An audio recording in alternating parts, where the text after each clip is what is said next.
Olá, pessoas, sejam bem-vindos a um novo episódio do podcast Olha Cast Agro. Aqui a gente sabe, estamos falando com pessoas que vivem, que fazem o agronegócio, para você que também está aí dentro e fora da porteira. E hoje nós estamos recebendo aqui economista que conquistou o coração do sudoeste goiano, meu amigo Maurício Faganello. É verdade isso, né, Maurício? Pô, muito obrigado. E o sudoeste goiano conquistou meu coração também. Eu sou muito grato. Obrigado. Eu que agradeço pela sua participação conosco aqui. A agenda do Maurício também ela é muito apertada, mas hoje nós vamos falar um pouquinho de agro, de negócio, economia rioverdense. Você que entende tanto, né, Maurício? A gente estuda. É parte da atividade, né? A gente sempre tem que estudar, tem que sempre estar informado, passando para a equipe para atuar bem. Então, acho que é compartilhar responsabilidades, né? A gente tem uma função social também, falar da economia, falar da região, não é um papel só da empresa, é do economista, do professor, do empresário. E essa questão de a gente ter um papel de formador de opinião, a gente sabe que a gente pode ajudar a direcionar a sociedade em caminhos positivos, né? Então, é uma responsabilidade. E eu fico muito feliz em poder contribuir, de verdade. Ô Faganello, vamos voltar um pouquinho aqui para entender a sua chegada a Rio Verde, a sua inserção nesse mercado aqui. Que hoje ele está aqui, em tudo quanto é empresa, tudo quanto é mídia, convida o Faganello para poder participar. Mas por que Rio Verde? Como foi isso? Bom, minha história com o Rio Verde começou em 2007, 2008, quando eu comecei a namorar com a Flávia. O pai da Flávia veio para cá em 78, 79, não me recordo. Foi um dos iniciantes da Comigo. Eu conheci minha esposa na época ela era executiva da Nestlé, a gente se conheceu em São Paulo, morava em São Paulo. Eu já tinha ouvido falar de Rio Verde, mas mal conhecia, não tinha a mínima ideia. Não trabalhava com agro, trabalhava com agro, mas fazendo estudos não no mercado de grãos, né? Trabalhava com o mercado de peixe, de mandioca, fazia alguns estudos para grupos estrangeiros aqui no Brasil, mas nada ligado ao mercado de grãos, à indústria alimentícia. Quando eu comecei a conhecer a Flávia, em 2009 foi a primeira vez que eu vim para cá. Uhum. E eu cheguei na Praça dos Coqueiros, ali no centro, eu falei para a Flávia, alguma coisa me diz que vir para cá vai ser muito bom. Foi uma sensação muito boa, foi realmente maluco o que aconteceu. A Flávia pode até confirmar. Ela estava do meu lado no carro, a gente estava num Corsinha ainda. E eu falei, não sei, alguma coisa me diz que aqui vai ser muito bom. 2 anos depois eu me casei no dia 13 de agosto, dia do economista, e no dia 17 de agosto eu estava vindo de Malicuia para cá. 2 cachorros, 2 gatos, carro, mudança, e me estabeleci aqui. Foi uma decisão corajosa, né? Porque a gente largou tudo de São Paulo, eu já atuava como professor lá, já tinha uma carreira atuando como professor, eu tinha decidido realmente mudar, dar um chacoalhão na minha vida. Fiz isso, outras 2 oportunidades antes disso, quando eu larguei a Gerdau e ir para a Austrália, outras oportunidades quando eu fui trabalhar fora de São Paulo antes de vir para cá. E esse momento foi realmente um momento de virada na minha vida. E todo momento de virada segue de um momento de dificuldade, de compreensão, de entender. Eu até brinco algumas situações, né? Você já ouviu falar isso? Costumo brincar que goiano não fala não. Goiano fala vamos ver. Porque é sociológica a coisa. Você fala não, é muito complicado. Sim. Eu brinco muito em palestra, onde eu dou aula sobre isso. Porque é uma característica, né? Você dizer não, você vai estar fechando portas. E é uma questão cultural. Entender a cultura, entender o ambiente é parte fundamental da compreensão do processo. Entender estratégia, para mim, não era o complicado. Para mim, o complicado foi compreender a cultura. A partir do momento que você entende a cultura, porque tem uma frase muito importante, diz que a cultura come a estratégia no café da manhã. Então, a gente tem que entender cultura para poder trazer as estratégias que a gente conhece. E levou tempo para você? Como é que foi? Eu acho que o processo todo de aceitação, não só de Rio Verde ou do Sudoeste Goiano comigo, foi a aceitação minha também. Há uma resistência, havia uma resistência pessoal minha. E foi muito importante esse processo, porque foi um processo de compreensão. Quando eu realmente aceitei, eu falei, não, sou daqui.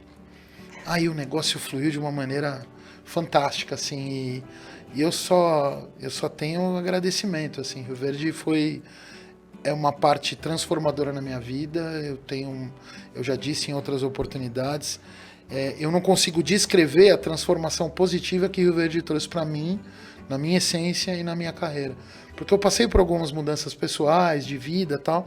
Então esse processo foi um processo que, eu até brinco, né? Crescer dói. Eu falei isso em outras oportunidades. Crescer dói mesmo. O processo de amadurecimento de escolhas foi realmente muito sofrido, mas ao mesmo tempo todo o processo de muito sofrimento ele traz muita gratidão, muita coisa boa que veio na consequência disso. E a palavra gratidão talvez seja pequena, mas eu sou grato. Ah, que bom.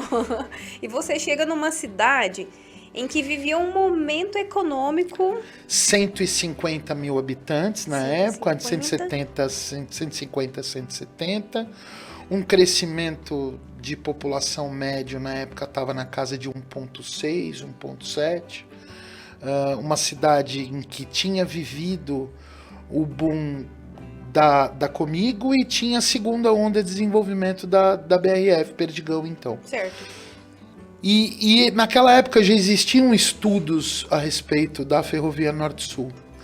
E eu procurava identificar oportunidades para entender como é que era o desenvolvimento econômico da cidade. O que poderia projetar Rio Verde para um crescimento maior. E eu fui a primeira pessoa que escreveu um estudo falando das ondas de desenvolvimento econômico de Rio Verde, em que eu disse que a primeira onda era Comigo, depois foi a BRF, e eu dizia que a terceira grande onda de desenvolvimento econômico de Rio Verde seria a implantação da Ferrovia Norte-Sul. E isso está acontecendo. E para mim não era nenhuma surpresa, para mim era óbvio, porque eu estudava modelos de desenvolvimento econômico não só no Brasil como no exterior, principalmente na Itália. O empreendedorismo nasceu na França, mas o desenvolvimento regional, os processos de desenvolvimento regional aconteceram na Itália. E eu comecei a estudar esses modelos. Eu entendia, e era muito óbvio, que o processo de desenvolvimento de ferrovia, aliado ao processo das rodovias ou hidrovias, no caso, em alguns países, transformou a sociedade. Uhum. Mas ele tinha que estar atrelado a uma atividade econômica principal, ou duas atividades econômicas principais. A gente tinha tudo isso, a gente só não tinha a ferrovia. Ô Faganelli, falando nisso aí, faria diferença, falando de um ponto bem objetivo assim mesmo, essa ferrovia está, vou colocar lotada a palavra, não sei se é essa, em Santa Helena, e ela está aqui em Rio Verde? Que foi uma briga ali homérica, né? O povo rioverdense comemorando, o santelenense reclamando. Para uma distância tão curta, isso faz muita diferença? Polêmica. É uma polêmica, de fato. Foi uma briga política, foi uma situação. Mas eu acho que não faz tanta diferença. Sabe por quê? Porque a plataforma está do lado de Santa Helena. Então, Santa Helena, se trabalhar isso de uma maneira inteligente, pode se aproveitar desses benefícios também. Uhum. Como Jataí pode se aproveitar benefício disso, como Quirinópolis vai se aproveitar desse benefício, como Santo Antônio da Barra, como todas as cidades do entorno. É claro que estar em Rio Verde, por ter uma infraestrutura de pessoas, de tecnologia, de acesso a insumos e mão de obra, facilita demais o processo. Uhum. Mas a renda vai para Rio Verde e não vai para Santa Helena. Ótimo, mas a facilitação do processo e toda a economia ligada para fazer com que isso aconteça ajuda bastante. Por exemplo, Rio Verde tem um programa de desenvolvimento econômico. Sim. Fantástico. Nós desenvolvemos, nesse programa de desenvolvimento econômico, a gente desenvolveu por volta de 10 projetos que as empresas nos contrataram para apresentar esse projeto à prefeitura.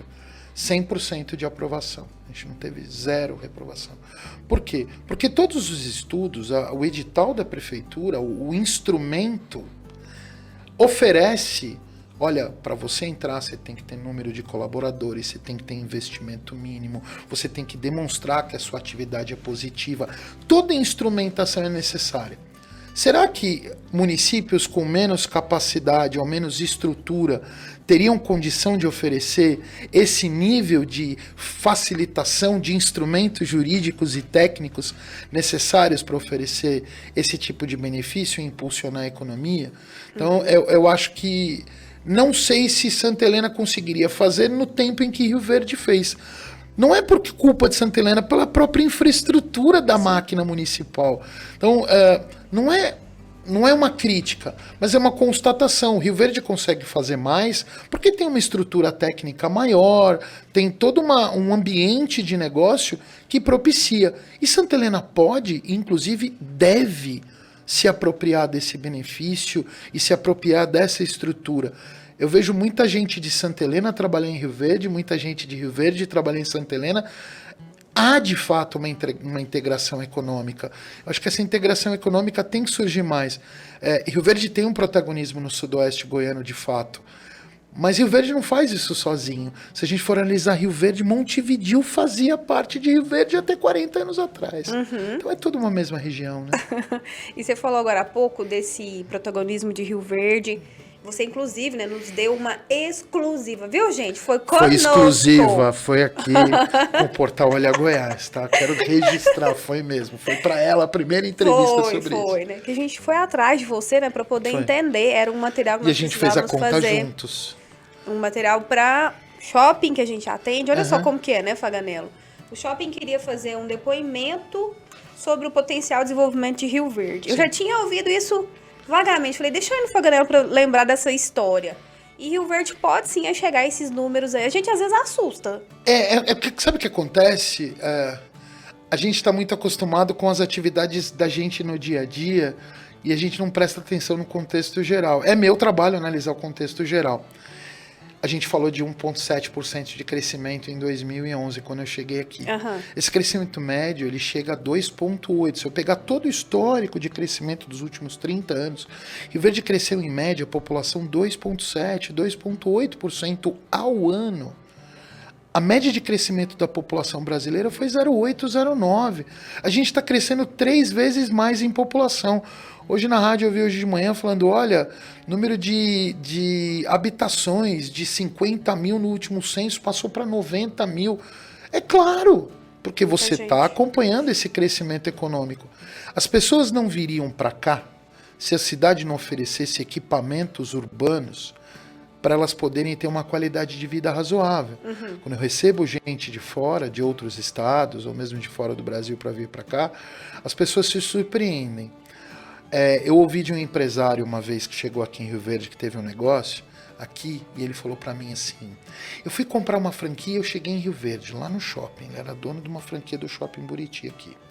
Ele falou, o que eu fui fazer? Eu ia comprar uma franquia lá na região de Campinas, em São Paulo.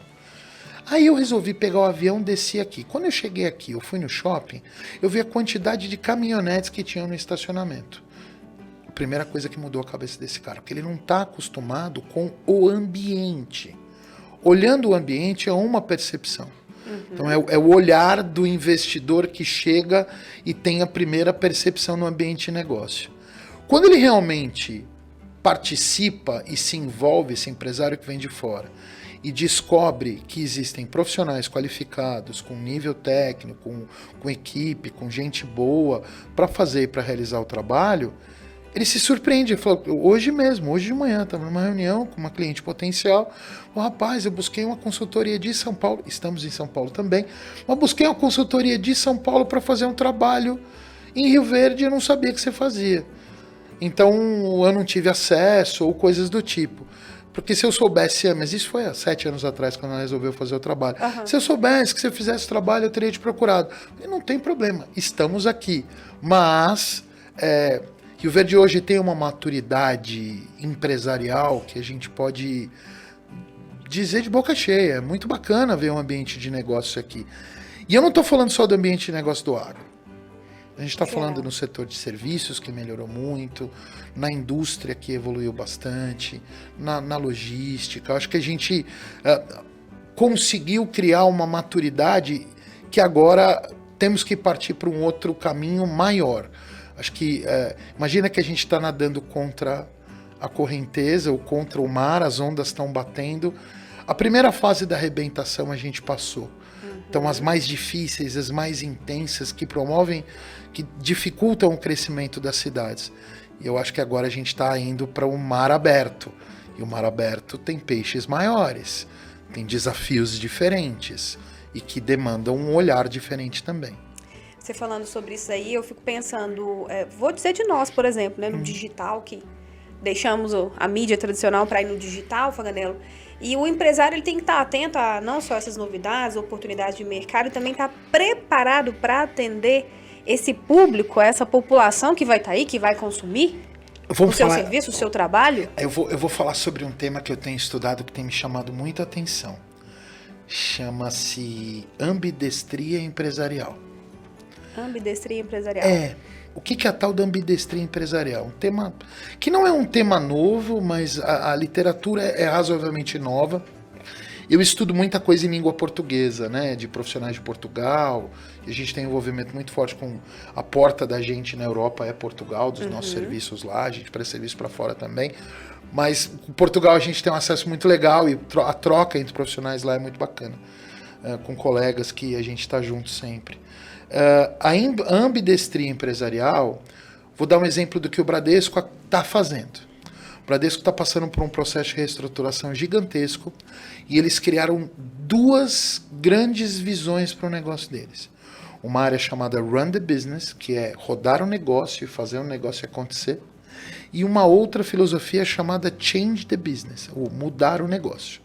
Mudar o negócio inclui toda a visão de transformação digital para entender o que vai acontecer com esse público, como é que é o envolvimento, como é que é a experiência do usuário, como é que é a experiência do cliente, não só no ambiente de celular, de digital, mas como é que eu vou trazer esse digital numa experiência também física. Então, a ambidestria empresarial eu tenho que manter os meus negócios crescendo, mas eu não posso esquecer do nível de importância que a tecnologia, a transformação digital vai trazer para os negócios. E aí, alguns pontos que eu gostaria de chamar a atenção. Primeiro, a empresa que mais cresce no mercado global se chama NVIDIA. A NVIDIA é uma empresa de processadores. Então, o computadorzinho que você está usando para você ver a gente aqui... Tem lá um chipzinho da NVIDIA.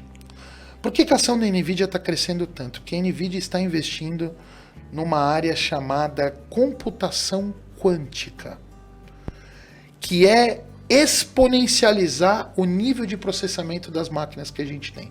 Então eu vou te dar mais ou menos vou fazer uma metáfora do que é a computação quântica para a computação tradicional. A tradicional a gente usa as linhas de 0 e 1, vai e volta, dados que vêm, dados que voltam. Agora imagina você tem o 0 e 1 e você tem um caleidoscópio em volta em que as informações também passam em volta desse caleidoscópio. Sabendo que a gente tem um nível exponencializado de processamento, de capacidade de processar muito mais, a gente também tem uma necessidade eminente que vem da inteligência artificial. Ou seja, a inteligência artificial vai necessitar de muito processamento. Quando você usa aqueles óculos da Apple, esses novos que tem, já tem gente fazendo isso há bastante tempo. A gente vai ter, e agora a gente está tendo a realidade do 6.0, né? Que é a imersão. Cada vez mais, aí você fala, o futuro como vai ser? O futuro vai ser o produtor sentado no seu escritório em casa, operando a máquina num ambiente virtual em que ele vai ver. Ele vai estar dentro da cabine, operando lá na lavoura, com todos os indicadores dele aqui, ele operando a máquina. De forma em que ele vai estar imerso no computador. A realidade dele de visão vai ser lá dentro. Esse é um futuro próximo, não é um futuro tão distante. Só que existem pontos que a gente tem que trabalhar antes. Porque a gente ainda, algumas empresas nem no digital entraram.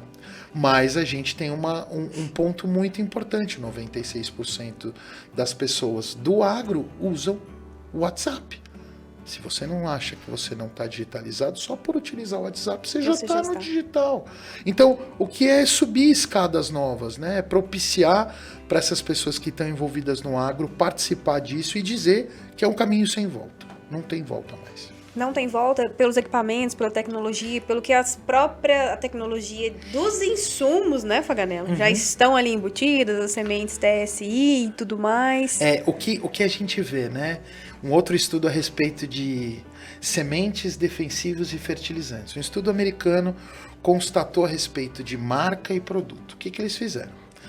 olha, se eu pegar semente, fertilizante e defensivo, se eu baixar em 15% o preço, você troca de fornecedor? Fertilizantes e defensivos trocam. Sementes não. Só a partir de 20% a 25%. Porque os aí... produtores se sentem compelidos a trocar uma tecnologia que é oferecida a outra. E aí vem o trabalho. E aí a gente vem falar que no agro se fala muito, né?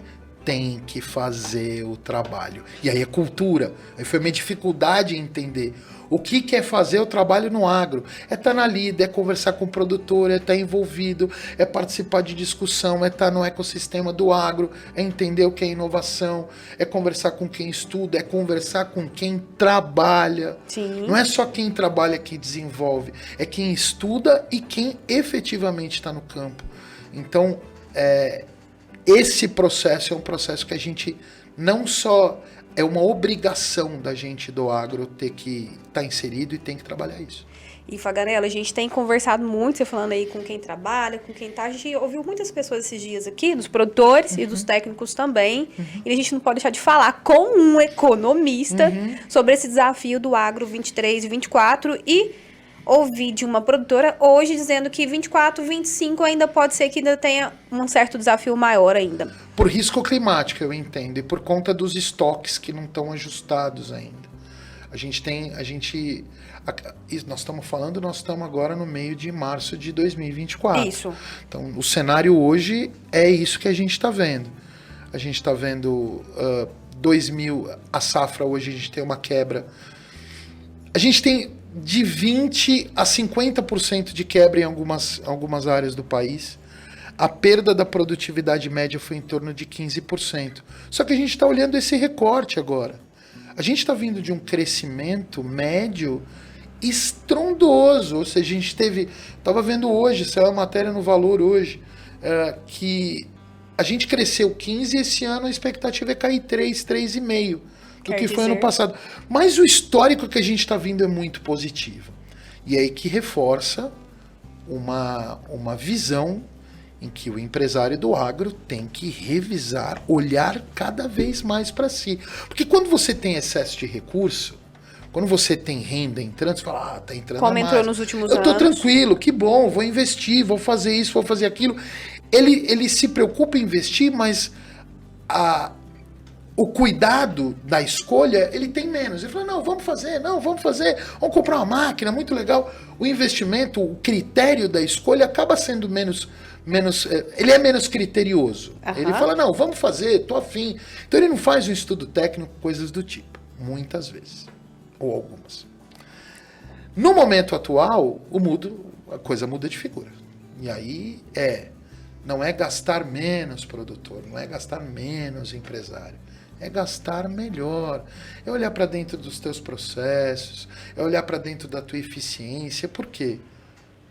A gente não controla o preço da commodity lá em Chicago, a gente faz parte dessa roda.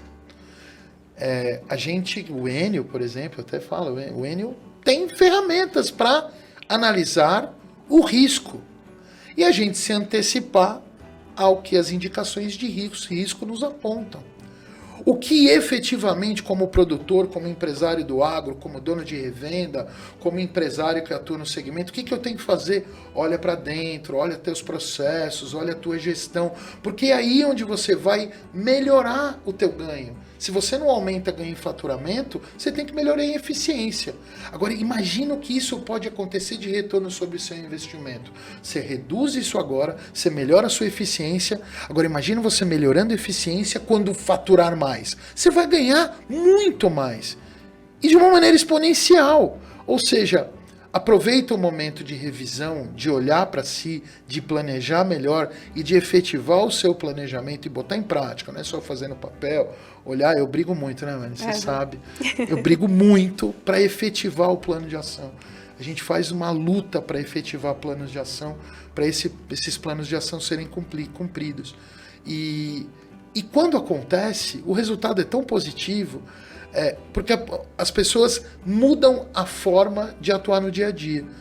De novo, economizar não é gastar menos, é gastar melhor. É compor melhor na sua cesta de gastos aquilo que te traz. Eu estou gastando 1 para me devolver 3.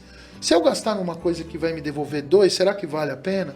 É o ponto. Então é fazer essas escolhas. Você falou isso daí, a gente conversou com uma empresa que vai estar na Tecnoshow esse ano. Legal. E aí falando sobre lá, né, como eles vão estar lá, como vão se apresentar, ela falou assim, a gente vai dar uma olhada, porque hoje esse ano tá meio difícil. Aí eu falei pra ela, tá difícil, então não se esconda. Total. E apareça bem. E mostre seu diferencial competitivo. Tá difícil, então não se quer retrair, E ela quer segurar. Não, eu vou olhar para ver, então, vai fazer o quê? Não, vai e faça bem. E se posicione. Acho que um posicionamento, qualquer empresa, vai estar na Tecnoshow, qual que é seu plano? Qual que é seu plano de visita? Quais são os estantes que você vai olhar? Ontem eu estava olhando a programação, tem 3, 4 palestras da Tecnoshow que eu faço questão em assistir. Porque é um ambiente Sim, também além de muito do discurso aprendizado, né? de abertura, que eu acho muito importante que o discurso de abertura ele indica um direcionamento à nossa comunidade. Eu acho que esse discurso de abertura ele traz recados importantes, não só da Comigo, mas da comunidade do Sudoeste Goiano, de todos esses mais de 7 mil cooperados que a Comigo tem, e não só Comigo, mas é uma série de cooperativas que tem em toda a região. A gente tem aqui é a casa do cooperativismo de Goiás, então a gente tem muita força nesse sentido. Sistema financeiro, né, Total, Faganello? sistema financeiro, as cooperativas de grãos, as atuações em pecuária, o pessoal de HF, enfim, tem uma série de organizações aí que o associativismo e cooperativismo da gente é muito bom. Faganello, se você... Agora é dica de economista. Pessoa quer... Fazer a chamada. Né? É você comigo numa consultoria e falou de algumas cidades da região sudoeste que nós devíamos olhar com mais atenção para elas, Mineiros. né? Mineiros, você falou, inclusive, gente, né? Mineiros cresce. Mineiros tem uma atividade econômica muito parecida com a atividade de Rio Verde. O ambiente de negócio é muito parecido. Jataí já é bem diferente. Fazer negócio em Jataí não é pior, não me entenda, não é pior. De fato não é.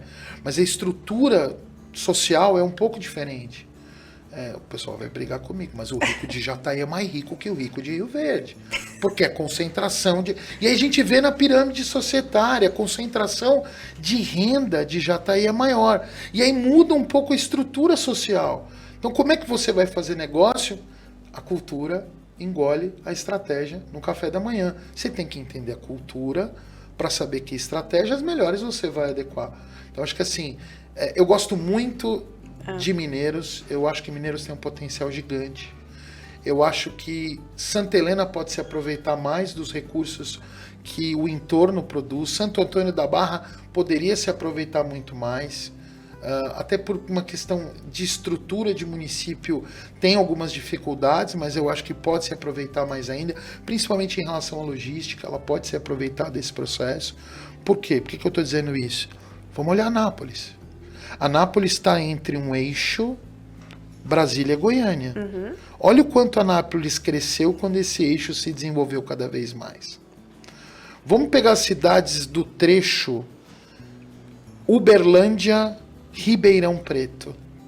Orlândia, por exemplo, fica na rodovia Anhanguera. Se aproveita demais do trecho. Então, acho que assim, existem oportunidades regionais. Uma coisa que eu fico de cara, uma coisa que eu fico muito, muito chateado. Por que o povo de Itumbiara faz negócio com Uberlândia e não faz negócio com gente de Rio Verde? Porque não existe uma rodovia que facilite o acesso. Se houver a rodovia, e aí, governantes, por favor, vamos incentivar as duas cidades, porque existe uma sinergia tão grande entre Itumbiara e Rio Verde, e essa sinergia não é aproveitada por conta de uma rodovia terrível. Sim. Eu utilizo essa rodovia. Um tráfego intenso de caminhões ali. O tráfego é intenso, a qualidade da rodovia é terrível, a sinalização é ruim. E é muito caminhão. Se tem muito caminhão, tem muito dinheiro rodando. Se tem muito dinheiro rodando, justifica a estrutura. Ah, não. Aí o pessoal reclama de pedágio, que faz isso. Temos que reclamar também. Mas por que o governo, pela condição que ele tem, já não propiciou isso? O governo estadual, no caso da rodovia desse trecho daqui até Itumbiara, e a rodovia federal, que eu acabei de voltar de Goiânia no sábado, pô, tá difícil pegar a rodovia até Goiânia, tem trechos que estão terríveis. Não é porque vai privatizar que vai deixar a rodovia do jeito que tá. Eu acho que essas críticas que a gente faz, elas têm também um caráter positivista. Olha, a gente está avisando vocês, não é porque é ruim. A gente perde dinheiro. Governo, você perde dinheiro por conservar mal. Você perde dinheiro por ter menos gente. Se a rodovia é fácil, se o caminho é tranquilo, vai ter mais gente querendo passar por lá. É óbvio, é social. E a gente poderia se aproveitar muito melhor disso. Ô, Fábio, caminhando para o fim do nosso bate-papo aí, se a gente pudesse... Quem vai estar nos ouvindo aí, tem gente que quer investir, que é investidor, tem gente que quer ter um segundo negócio, né? Quais áreas na nossa região a gente ainda tem espaço para poder investir de uma certa forma? Antes de falar de área, Wayne, eu quero falar um ponto importante. Invista naquilo que você conhece. Acho que esse é um ponto importante. Se você for investir naquilo que você não conhece, olhe franquia. Certo. É o primeiro ponto. Você quer investir naquilo que você não conhece, que você não sabe, você só sabe aquilo, quer investir em outra área, o caminho é franquia. Eu gostaria de falar para as pessoas investirem naquilo que elas conhecem. Porque ela já conhece o mercado, ela conhece potenciais clientes, ela conhece a estrutura, ela conhece tudo. Então fica muito mais fácil ela se posicionar. A área médica é uma área que eu acho importante, tem se desenvolvido. A gente na Moca 21 tem trabalhado bastante em parceria com outros profissionais aqui para poder prover soluções de consultoria na área médica, para gestão na área médica. A área médica tem um problema muito sério de entender os recursos que ela recebe do governo, a tal da glosa. Então a gente tem uma parceria junto com a Débora da Auto Saúde, que a gente juntou forças. A Débora foi nossa cliente, a gente juntou forças para identificar o que a gente consegue fazer juntos para prover soluções para esse mercado. Outros mercados, por exemplo, como o mercado de turismo, eu vejo alimentação, alimentos e bebidas, hotelaria, eu acho que é um mercado importante, que tem muito a se desenvolver. Acho que a hotelaria de Rio Verde está num nível de maturidade ainda um pouco baixo. Por que eu estou dizendo isso? Se a gente quer ser a capital tecnológica do agro, a gente tem que se posicionar como a capital tecnológica do agro. E para se posicionar como capital tecnológica do agro, eu tenho que estar com uma estrutura técnica para poder receber bem. Não que os hotéis não recebam bem, mas eu acho que a gente pode receber um pouco melhor, subir o degrau. Outra coisa que eu vejo, um mercado que eu vejo muito bom, é o mercado de logística e transportes. Acho que esse mercado de logística e transportes tem um potencial gigantesco como hub de distribuição de produtos. Acho que a gente tem uma condição muito grande. Eu estava vendo casos em que a Amazon colocou pontos logísticos ao longo dos Estados Unidos. A gente estava fazendo esse estudo até para entender o potencial de Rio Verde nesse aspecto, como é que a gente faz para ser um hub de armazenagem, de distribuição de produtos para o Brasil inteiro. Então, o quanto que isso traz de potencial para nós, porque a gente está no meio, né, desses dois corredores, Brasília, Goiânia e Ribeirão Preto, Uberlândia. Então, a gente está bem no meio.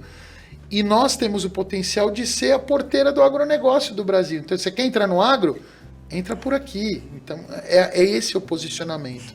E a gente tem que se posicionar, não é por Rio Verde, pelo sudoeste goiano, a porta é Rio Verde. Mas para você acessar todo esse pé, você não vai entrar aqui, você não vai dar uma volta. Você tem que dar uma volta e conhecer o mercado. Então, acho que esse é um ponto. A parte de tecnologia eu vejo com muita força. Eu acho que tem muita gente do agro, bom, todas as grandes empresas do agro, principalmente as tradings, né, essas grandes multinacionais, todas têm um pé aqui, sim, químico, aqui. Semente, está todo mundo aqui. E a gente tem condição de trazer para esse pessoal o polo de desenvolvimento tecnológico dessas empresas. Temos ambiente. Porque tem muito isso também, né, Fagner, que você falou, tem polo de desenvolvimento lá em São Paulo, a empresa aqui em Mineiros. Ele está querendo desenvolver um outro fora do país, lá na Argentina. Mas porque ele busca mão de obra de lá. Hoje você não tem necessidade de ter uma mão de obra lá. A mão de obra é remota. Você mesmo sabe, metade da minha equipe fica fora de Rio Verde. Sim. Mas porque eu gosto de trazer equipes multiculturais. Eu gosto de ter na minha equipe, tem gente do Rio Grande do Sul, tem gente de São Paulo, tem gente de Rio Verde, tem gente de Goiânia, tem gente de Acreúna. Então, a gente gosta da diferença. E eu acho que a diferença tem que ser potencializada. E você não precisa estar aqui para fazer um trabalho excelente. Claro que você vai estar aqui, a questão logística é importante, dependendo da atividade, mas é muito importante você trazer esse ponto de desenvolvimento econômico para cá. Eu sou o defensor de carteirinha de que Rio Verde é a capital tecnológica do agronegócio brasileiro, só que a gente tem que fazer por merecer. E fazer por merecer não é uma vez só, é todo dia. É igual escovar o dente, é igual tomar banho, é todo dia, não tem segredo. É fazer o trabalho. É fazer o trabalho. É fazer o trabalho.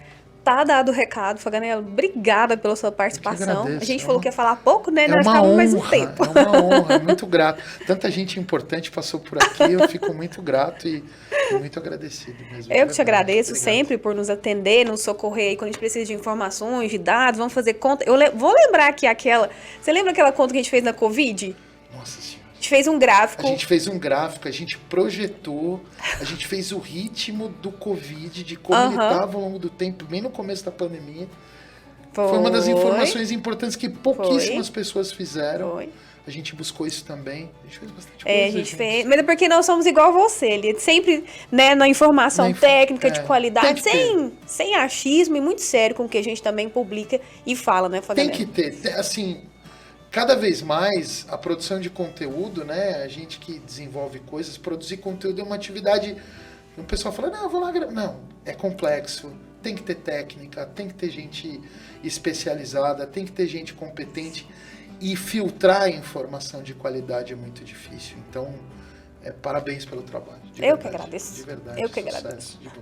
E tô aqui, precisando, a gente tá à vontade. Tamo junto. E eu estou junta também com você que tá aí nos assistindo. Já te convido para você curtir, compartilhar, encaminhar nos grupos aí, tudo que eu sei que você tem uns 5, 6. Encaminha esse podcast, esses cortes, que eu tenho certeza que muita gente vai curtir esse bate-papo. E é claro, eu te espero num próximo episódio.